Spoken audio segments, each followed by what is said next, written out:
has manifested as such a Sai Baba, and he is here to teach us in his form. We can look at him, we can experience his miracles, we can experience his energy, his love. He's here because of love for us. It's hard to talk about love and Baba, and it's indescribable. You can't talk about love and encapsulate it in words.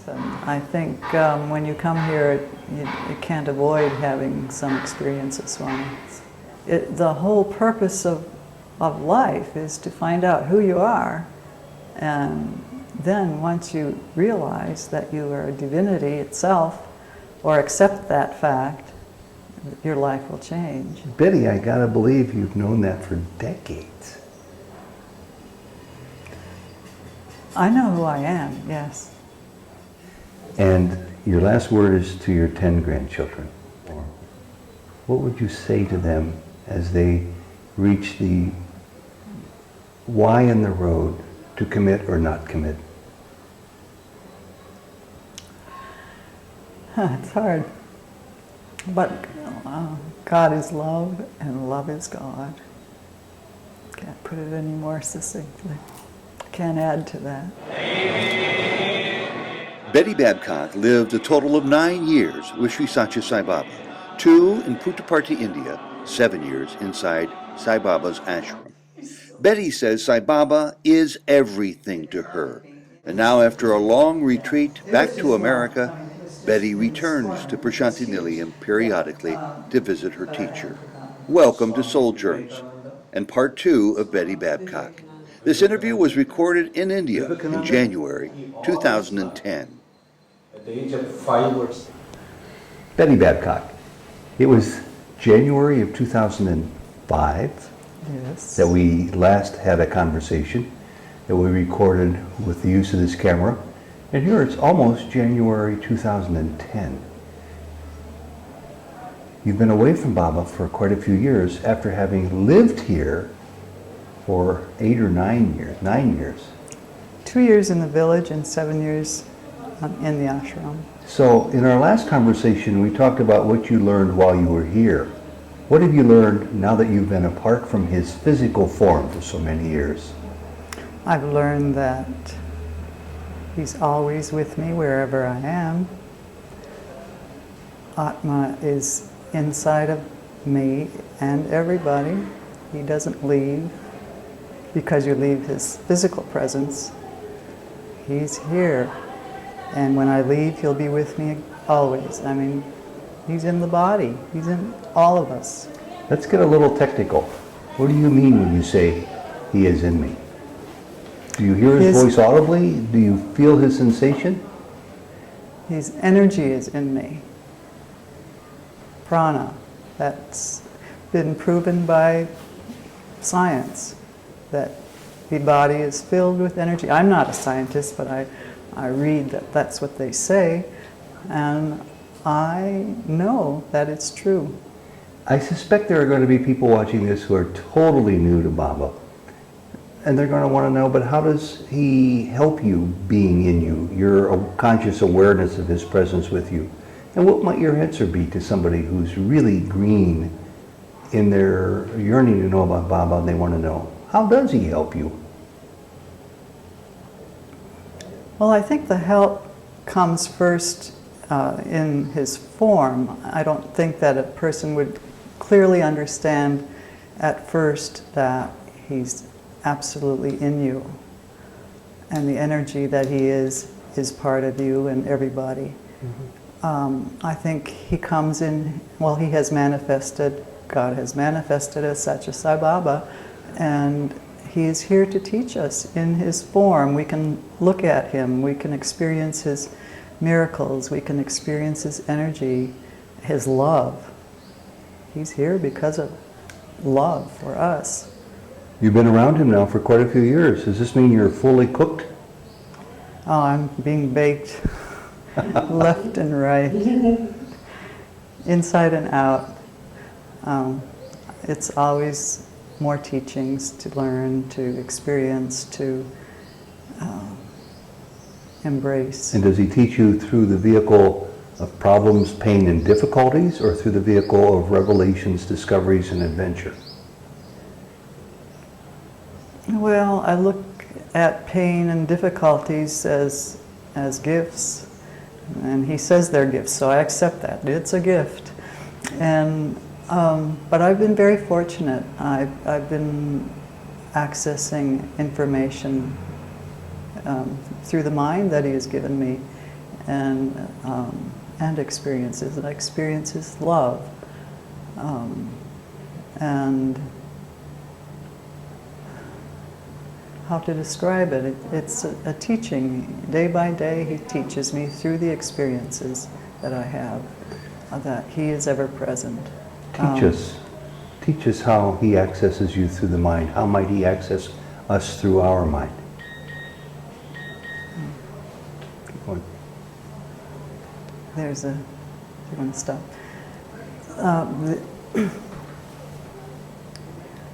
Well, I'm being taught while I'm here. I thought, well, I would just come and sit in darshan and enjoy his field, his auric field, his love, his presence. And as soon as I got here, I started getting this desire to read the Gita. And I've read the Gita before and really enjoyed it and learned from it. And so I went to the bookstore and I bought Baba's Gita, Gita Vahini. And he's teaching me through reading it how I should myself live and perhaps help others how to become purified and surrendered to his will. Because that's what it's all about, to surrender.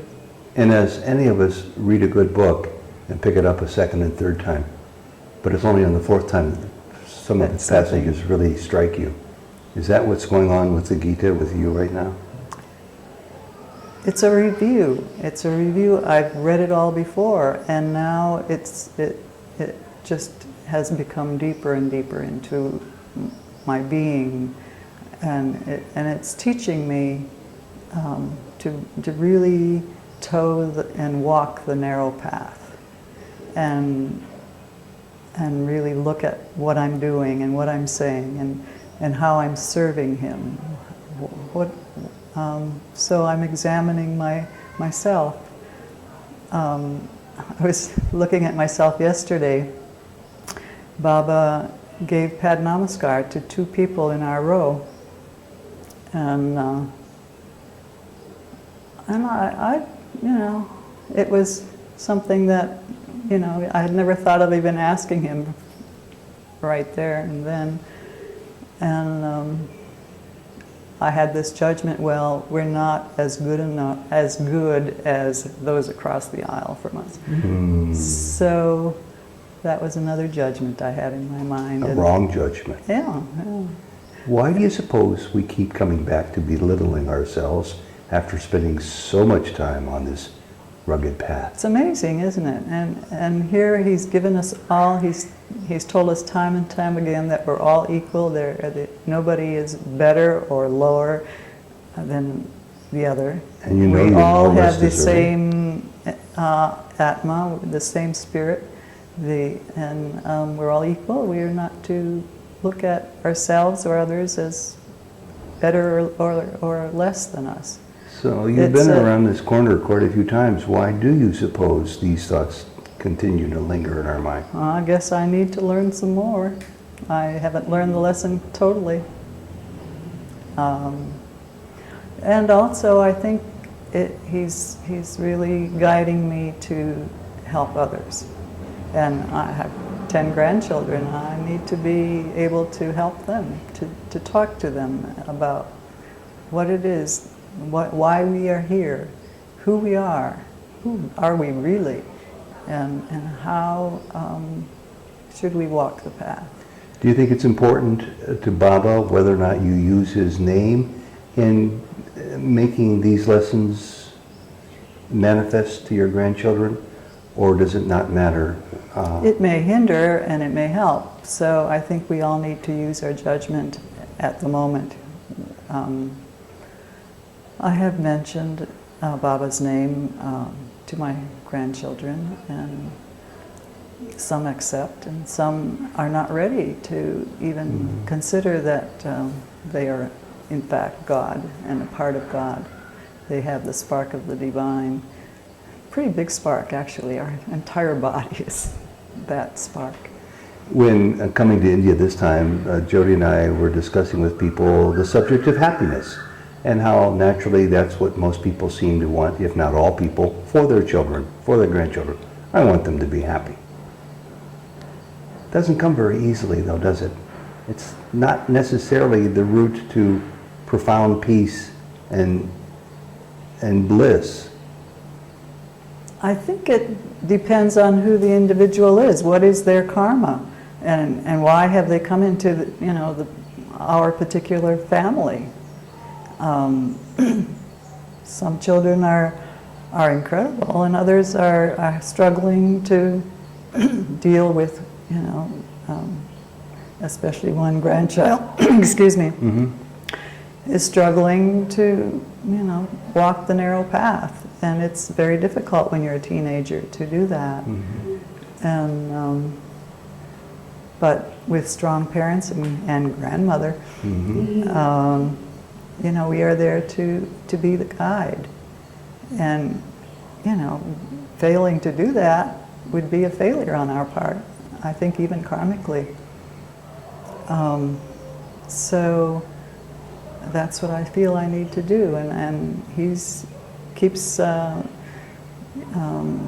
polishing the stone and all the rough edges that I have to be able to do my duty. There's a nice quotation by him. I can't quote it exactly, but Baba says that we are given skills, God-given skills, and in gratitude it is our duty to perform and work with those skills. I'm intrigued by what you say when you say he continues to polish the stone. When somebody has been around him and exposed to his teachings and his love as long as you have, as you see his hand moving in your life as he continues to polish the stone, sometimes there's some friction there that's not comfortable. Do you see it anew as something serious that's challenging to you, if not frightening? Or do you sort of secretly laugh and say, I'm on to you, Swami. I know what you're doing. Bring it on. Lay it on me. I'm growing. The more you give me, the more I grow. He has a lot of fun with me while he's polishing. Actually, I sat back and made a list of all of the unbelievable moments that I've had with Baba. And I don't have control of my emotions. Yeah, I'm going to ask you, of course, to share some of the best with us right now. Obviously, some of the most sensitive and emotional, so go ahead. Well, last week, I didn't think I'd talk about it, but I now realize that he's given me these opportunities and these visits. Not in his orange robe and great hair, but in different forms. And last week, while I was getting some water from the faucet near the canteen, a man with a bright smile and smiling eyes came up, and he was dressed with a longi that was folded up and had a workman's shirt on and bare feet. And he ran up to me and he said, "Where do you come from?" And well, I was a little taken back, actually. Why should somebody run up to me and ask me that question? So I turned around, I asked him, without answering, I just asked him, "Where do you come from?" I mean, that was rather arrogant of me. And he said, "Belize." And then he kind of stumbled over the next word, which I thought was believes, and he wasn't pronouncing it correctly, and it sounded like believe. And then I just turned and I went home, and not thinking a second thought about who he was or why he asked me. And the next morning, as I was in silence and reading reading the Gita, actually, Swami's Gita Vahini, and I came across a sentence about he is all forms, and it just hit me like a bolt. I hadn't even thought of it before, that the person that was at the fountain was in fact another form of Swami.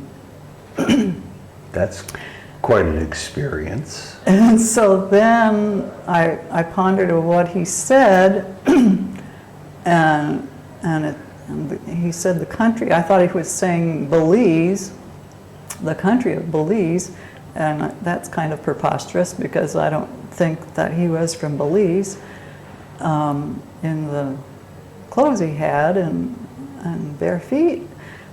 And so then I realized he was probably saying, please believe.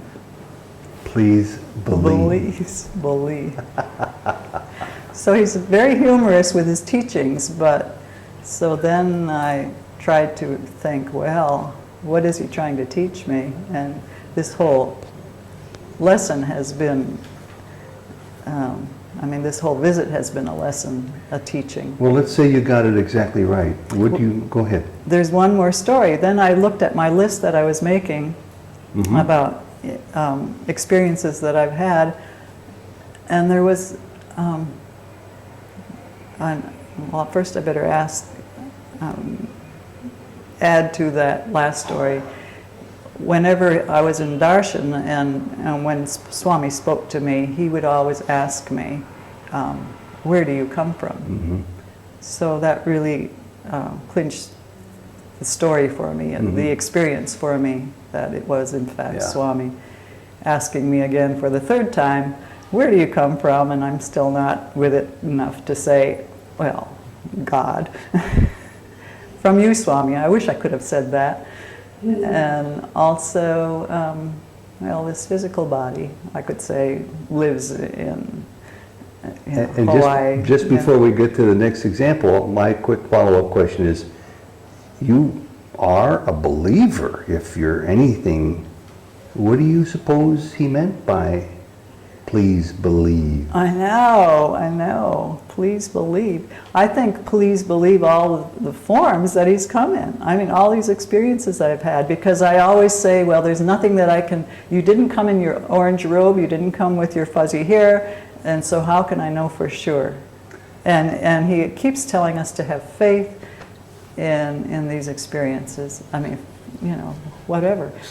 And so, but there was, I wanted to get on to the next story, and I realized as I was going through the list, another time he came as a villager, a woman, and she asked me, do you believe in God?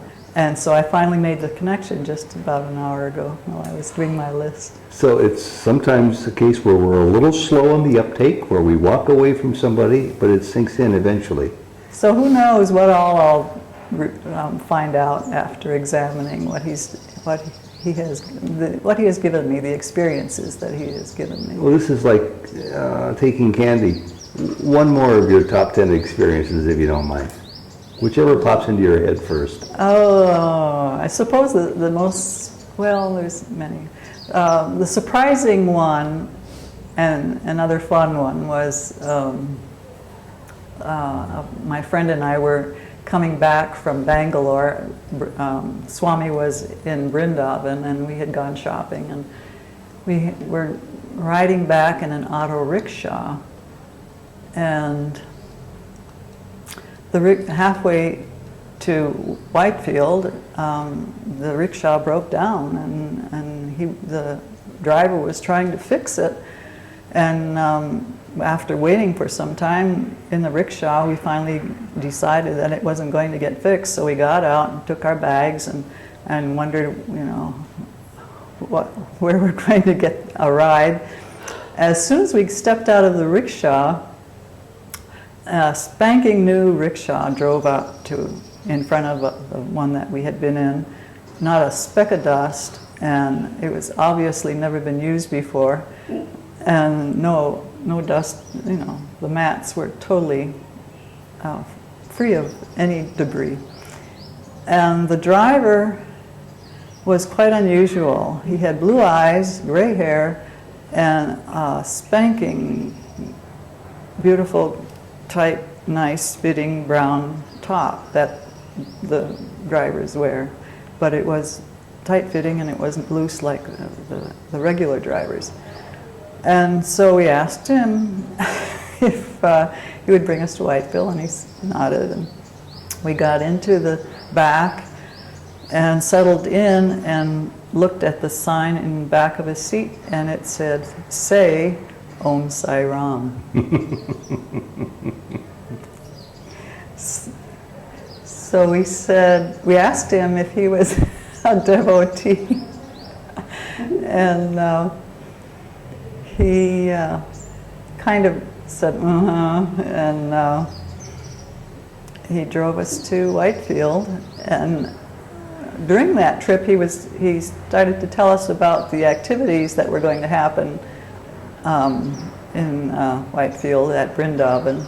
And these are not announced in advance. He knew. So he knew all about that. I think we tipped him. I don't remember for sure. Coming back after so many years, anything in particular strike you as different, new, or noteworthy about Baba?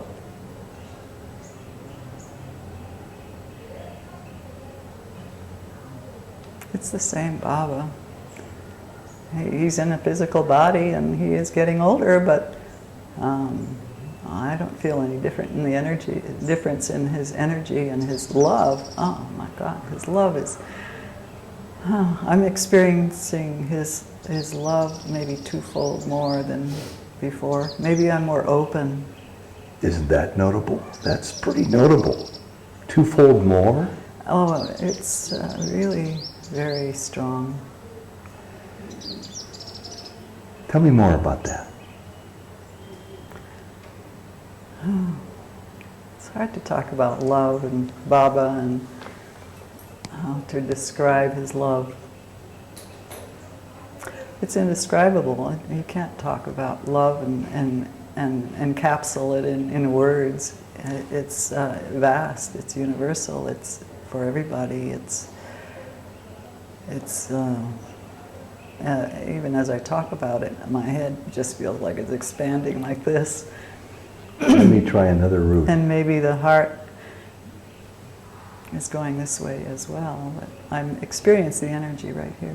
Suppose it comes from one of your beautiful grandchildren. Grandma, Oh, I see it. tell me about Baba's love. Well, that's a story, a miracle actually. My youngest daughter was unable to conceive for 15 years. She was very sad about that, and she finally gave up and went fully into her career. And so I wrote a letter one day and I asked Baba to bless her with a child, of course, if it's his will. And I forgot about it, and I moved from the ashram to Hawaii and lived near my daughter. And one day she knocked on the door and she said, this is 2 weeks after I arrived actually. She said, she was totally incredulous. She said, "I'm pregnant."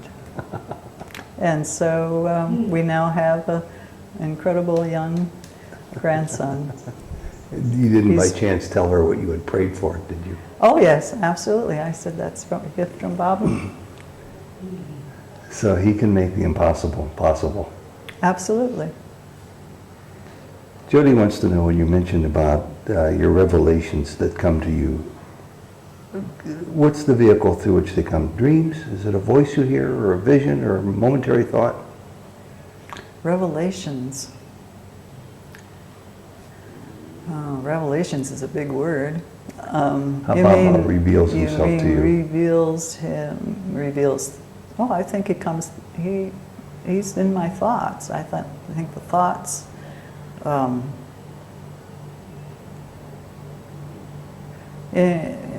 More specifically, what revelations? I mean, you mean about teachings or about? Just say it. She mentioned that he teaches her through her intellect. Yeah.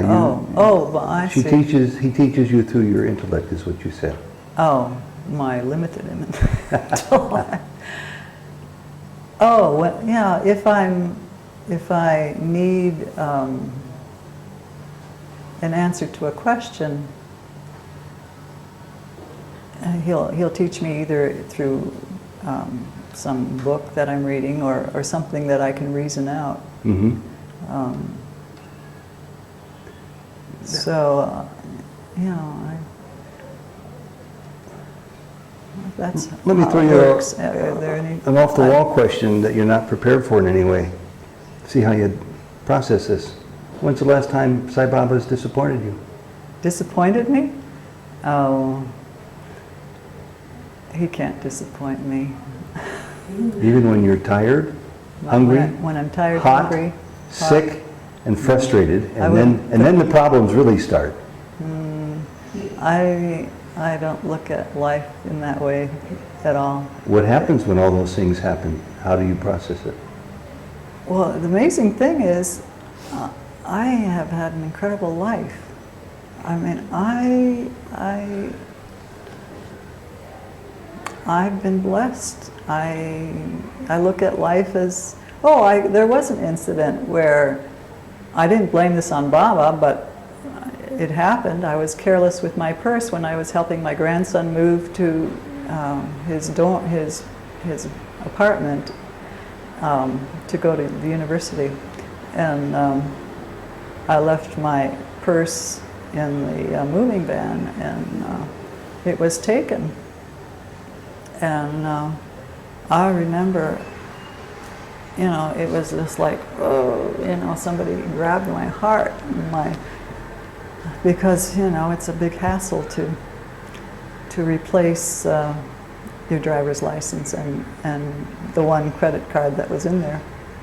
The money wasn't much, and that didn't matter. But I realized that my reaction was, well, I think you're conditioned to react in a certain way, but then I can look at it, and even a few hours later, I could look at it and say, there's a lesson here to learn. Mm-hmm.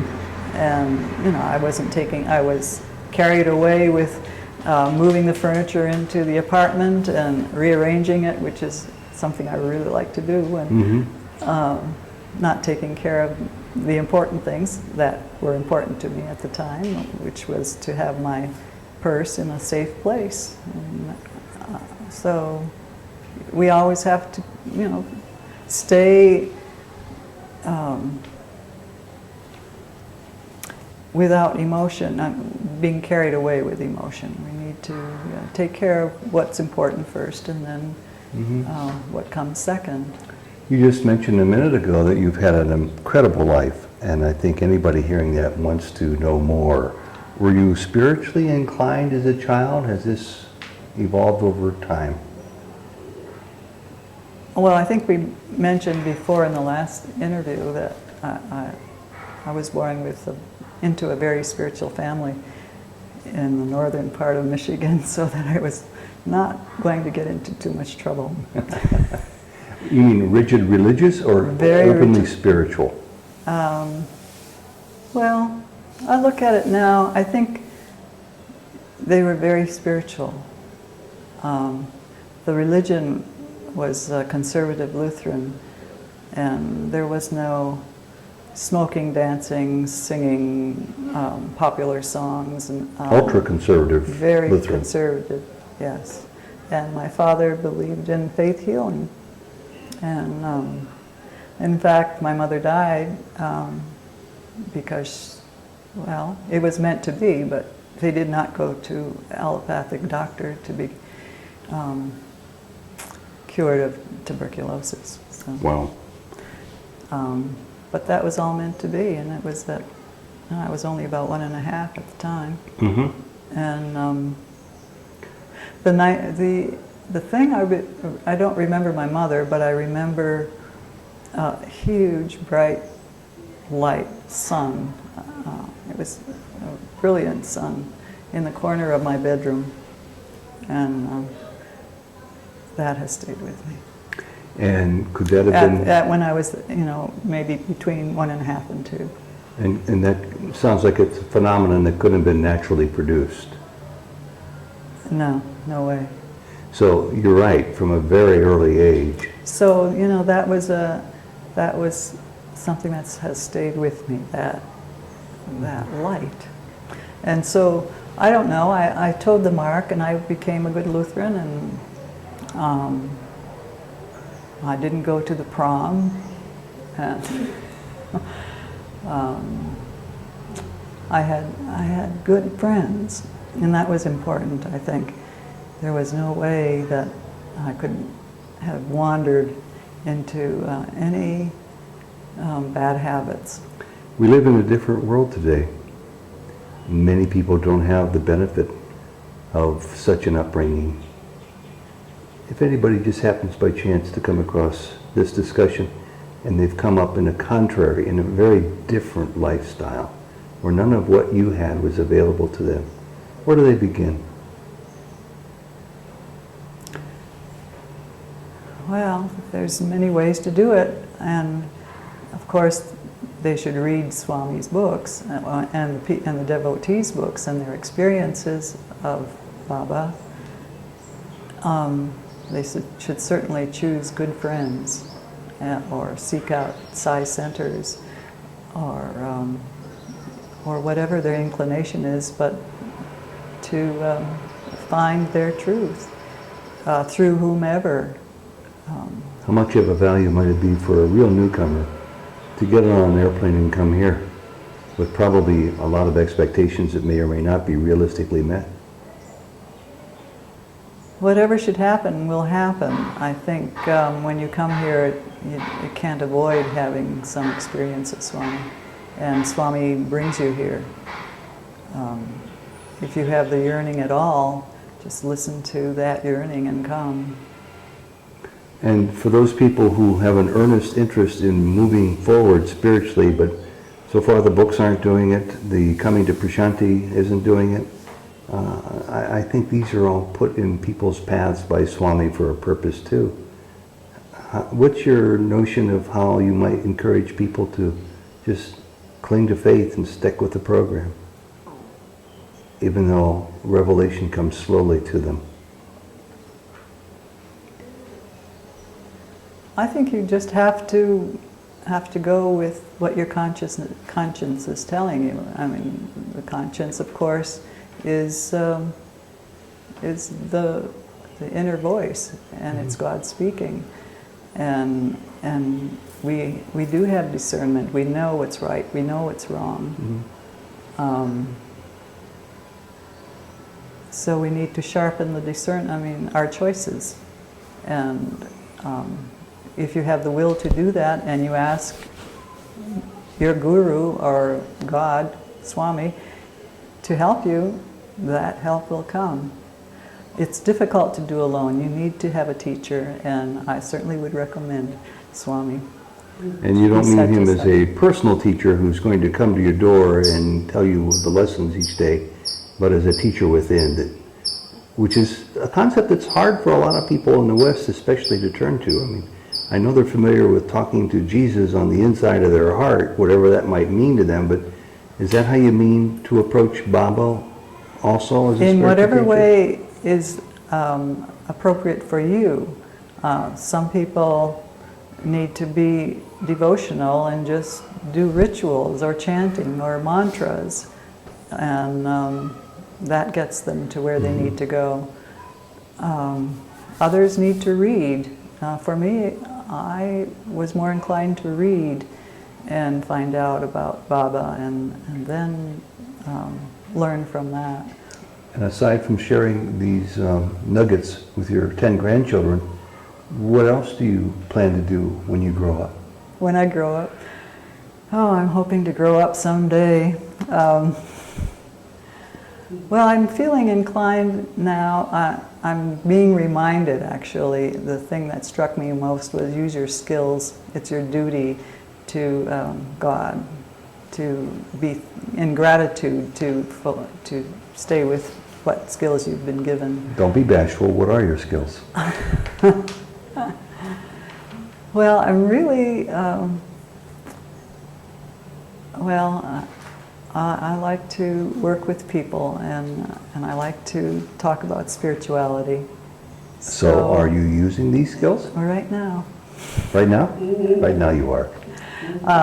Actually, when I go back to Hawaii, I plan to be more involved with talking about spirituality. So in general, this is pretty good advice that you're handing out right now. Go inside and figure out, if you don't already know, most people probably do know what their skills are, and just go there, use them. Is that what you're saying? Yes, absolutely. I mean is, whatever they are. I mean, you might be a skilled gardener, you might feel that you don't have any skills. Everybody has. And if you've read skills. all the books, you're alive, you're breathing, that's a skill. And if you've read many of the books and you've sat through many study circles, Sai devotees do from time to time, and you've sung every bhajan written, I'm being a little facetious here, but what else is there to do as you wait for your soul to be called to its source? Well, it's not so much waiting to be called, the whole purpose of life is to find out who you are, and then once you realize that you are a divinity itself, or accept that fact, your life will change. Betty, I gotta believe you've known that for decades. I know who I am, yes. And I'm thankful that I've found out for sure that it's not only the exterior form, but it's the God within me. That is my truth. So correspondingly then, your life has already changed, and you're left with this bag of skills to share. Is that how you see the rest of your life? Totally surrendered to Swami's will. There is nothing else. What can I do? I purify myself in whatever way needs to be purified. Get rid of all the subtle judgments in my mind. So, Jody wants to know, as I do, we come back to these words that you use now frequently, purity and surrender. Tell us more about what those mean to you. How much more does that surrendering process entail? That's and a dangerous road to toe. Well, it's actually, Swami wants us, every part of us, every bit of us, all our actions, all our thoughts, all our actions, all our deeds, all our work, whatever we're about. He wants you to become a hermit. He wants it all. He wants us to remember that he's in charge. And if we continue to remember that totally, all the time, he will be happy. Is this as simple as repeating the name of the Lord over and over in your mind? If that's what your inclination is. Some people are totally devotional. I know that my path is not to just sit and do beads or chant mantras. That's part of it, and I enjoy that in the mornings at times. But my path is different. It's to teach, to talk about spirituality. And so, and you know, the other part is, that we haven't touched on actually, is to live our life in balance. And I'm checking myself to make sure that that's part of who I am, and what I do is to not do anything to extremes, not to get too much sleep, too little sleep, too much food, too little, too spicy, too hot. You know. And what about some of the other abstract? Pardon? What about some of the more abstract pressures that we sense in life, sort of such as anxiety, threshold of anger being reached, Oh yeah. covetousness, Yeah. Oh yeah. We need to the keep envy it. for someone else's I know. good riches, such as receiving Padanamaskar, and Right. we don't. Oh, that one is hard when somebody else gets Padnamaskar. Ugh. So if Baba comes to your neighbor to your left today and your neighbor to your right today and grants And them then that grace, but not yeah. you, Yeah. how are you going to learn from everything you've talked about in your first interview and now in the second interview? Well, I like to think that devotion to Swami is an exception and that we can always pine for him, and then he probably gives us these experiences so we will pine for him even more. There. That's my reasoning. That sounds like a platitude. That sounds... purity, the other word. Tackle that one a little more. Oh, purity. I was reading the list the other day, and oh my God, it's long. He, in the Gita Vahini, actually it's a good one, in the final chapters of the Gita Vahini, he lists what he expects of us.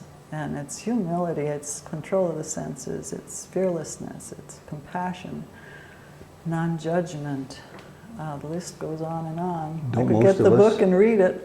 Don't most of us, I mean, this is a sweeping generalization on my part, fail at that? Well, we're human, and you know, we're not up there yet, and we're not.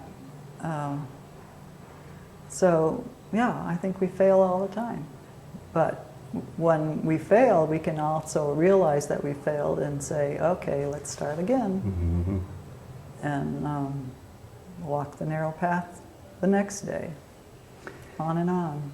As we tend to draw this to a conclusion, what is it that you would like to share with somebody who's really brand new to, and it's not limited to Baba, but to the earnest pursuit of spiritual understanding at a deeper level? And they see, just because you reflect it wherever you go, that you've learned so much.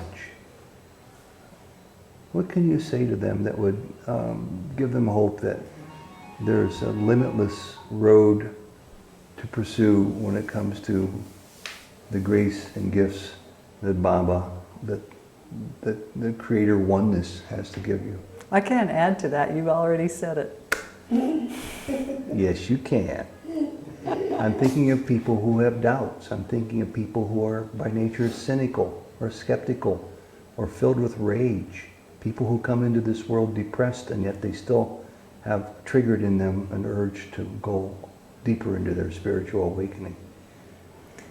It's tough for a lot of people. Right, but God's love is there, it's always there, and if you open your heart, He will come in and take over. And your last word is to your 10 grandchildren. If they ever live to see this one day, because they're seriously pursuing what Grandma has pursued for her life, this amazing, incredible life filled with revelation, discovery, and the presence of divine oneness in her human form, what would you say to them as they reach the why in the road to commit or not commit? It's hard. But God is love, and love is God. Can't put it any more succinctly. Can't add to that.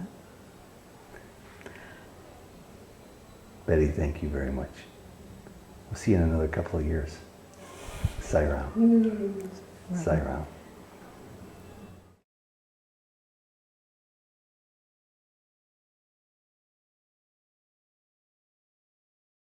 He's still. It reminded me, you know, it said God was a brilliance. Yeah, it was just one. I mean, it was just in this corner, and it was huge. But I haven't forgotten the brilliance. At 1.5. I know.